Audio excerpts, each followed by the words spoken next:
Welcome to day 8 of Writing a Novel in a Month challenge. Today, we're going to go back to our antagonist. We're going to um, look into our antagonist development by looking at his arc. Um, we're going to look at how he develops throughout the story. Okay, to develop the antagonist arc, you got to figure out we have to figure out the key points um, of your antagonist challenge and reinforce his motivations and show how his his choices shape not only his path but also impact the protagonist journey. So you want the two of them to clash. Okay, we want to start bringing in out that aspect of the story.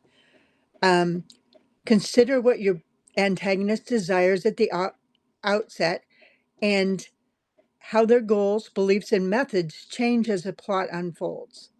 Um, Perhaps the antagonist thinks that your protagonist is a pushover, and he learns very quickly that, this person just keeps coming back, asking for more.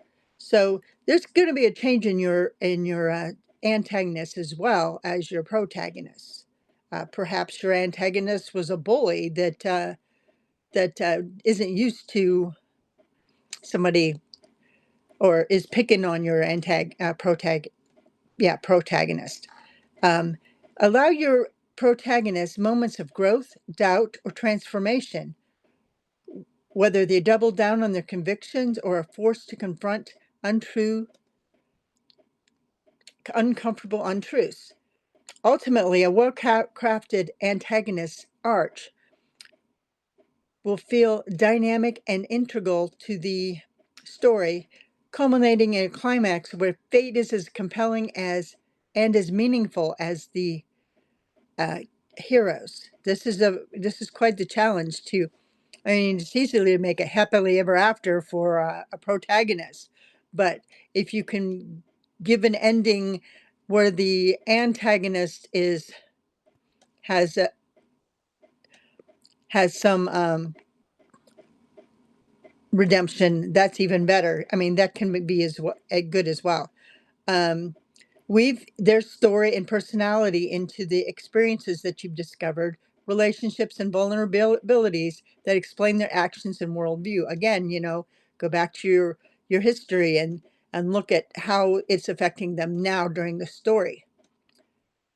Um,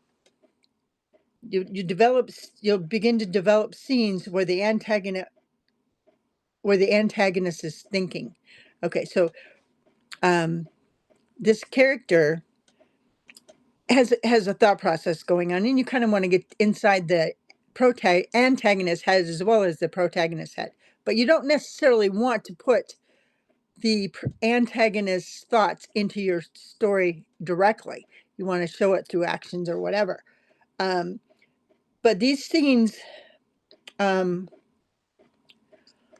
are a good way to let you know what the antagonist is thinking. You might want to highlight these thinking process in your draft. You might want to highlight them with a certain color so that you know that, yeah, these are thoughts that aren't necessarily going directly into the book, that you need to figure out some way to get it into the draft. Um, this will help you.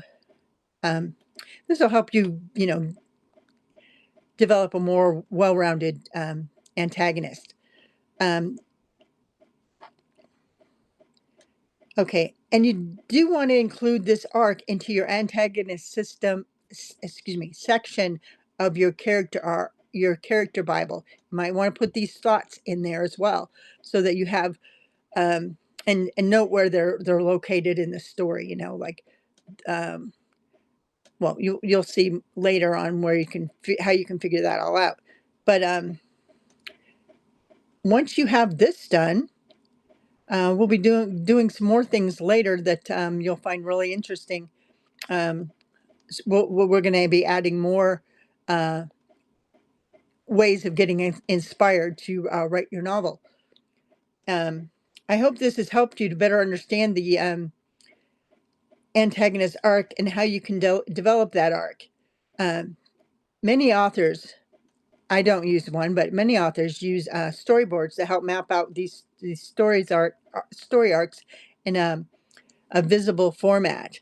They put it up on their wall, um, like the beginning of the story, how it progresses, and you can see where things are. This can help you locate this kind of information and may help you decide how to um, get the antagonist arc into the story as well as the protagonist. You can kind of visualize, oh, I've got a place here where these two can be arguing or whatever, because they're or they can be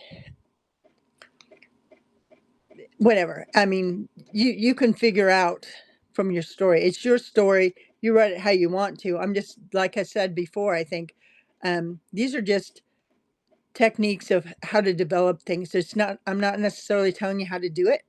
I'm just telling you that this is how I do it, and I find it works really well for me. If you ever get stuck, just go to one of these days and start plugging at some of this information, and you will find that it'll help you develop your characters in the way that you want. Now, um, tomorrow we'll be continuing on, and we're done with figuring out your antagonist and your protagonist. So, and you've got the very basic storyline. Now we're going to dig deeper, and we're going to get into scene development. See it, and that will begin tomorrow.